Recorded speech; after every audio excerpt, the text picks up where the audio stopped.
मैंने अपना सब कुछ। पति की मौत के बाद मैं अकेले घर पर रहती थी। 30 साल की उम्र में ही मैं विधवा हो गई थी। 30 साल की विधवा होते हुए भी मैंने अपने बदन को काफ़ी मेंटेन किया हुआ था। एक दिन सुबह उठकर मैं रसोई घर में चाय बना रही थी कि हल्की बारिश होने लगी। मैंने चाय के साथ साथ गर्मा गर्म पकौड़े भी तल दिए। इसके बाद तौलिया और नहाने के बाद पहनने वाले अंदरूनी कपड़े बाथरूम में रख दिए। चाय बनाने के बाद मैंने खिड़की बंद कर दी और टेलीविज़न की आवाज़ तेज़ कर दी। मैं डांस करने लगी और मस्ती में खुद को दीवार पर लगे पड़े आईने में देखने लगी। मैंने काले रंग की नाइटी पहनी हुई थी। मैं मस्ती में डांस कर रही थी कि तभी दरवाजे की बेल बजी।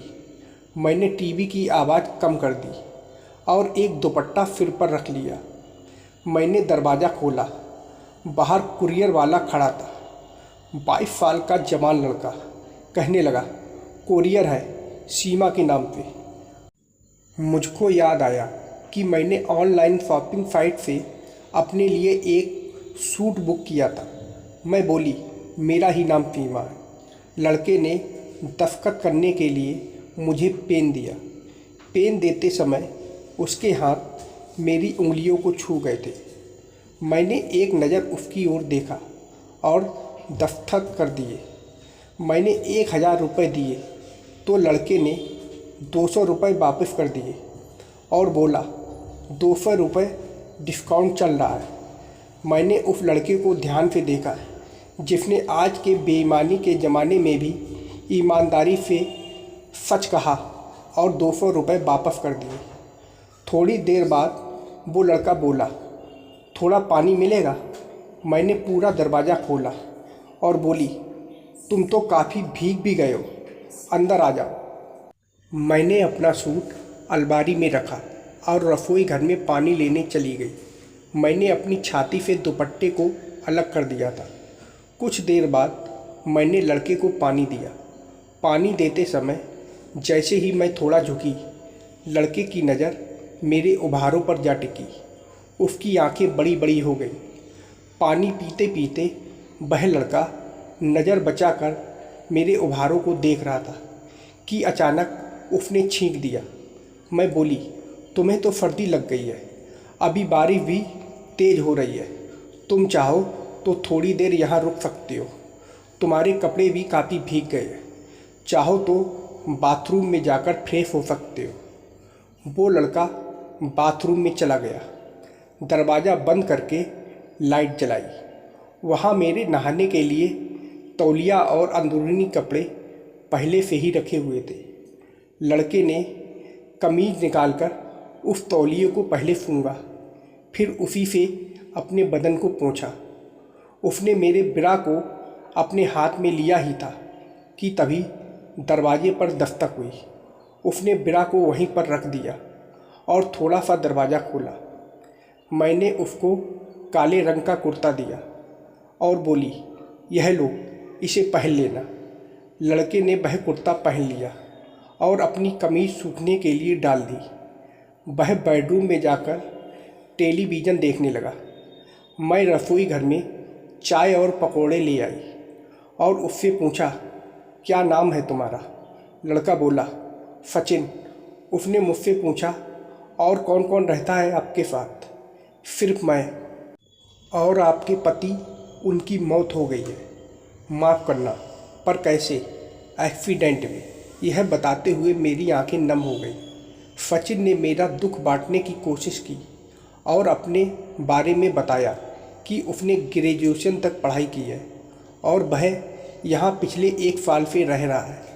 जब उसे कोई नौकरी नहीं मिली तो उसने कुरियर कंपनी में नौकरी शुरू कर दी। हम दोनों को बात करते करते 1 घंटा हो गया था। मैं सचिन को अपनी शादी की तस्वीरें दिखाने लगी। सचिन बोला, तब आप किसी खूबसूरत अप्सरा से कम नहीं थी। मैंने मुस्कुराते हुए कहा, अच्छा, और मैं खाली प्लेट और कप लेकर रसोई घर में चली गई। अब मैं नहाने की तैयारी कर रही थी।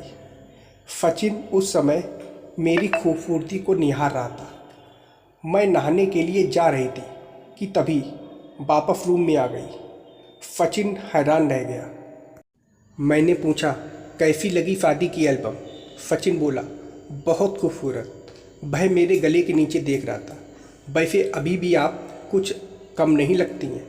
यह सुनकर मैं एक अदा से मुस्कुरा दी। मैं नहाने चली गई। कुछ देर बाद बाथरूम से आवाज़ आई, मैं अपना तौलिया लेना भूल गई हूँ, दे दो। मुझे सचिन ने मुझको तौलिया दे दिया। मैं नहाकर बाहर आई।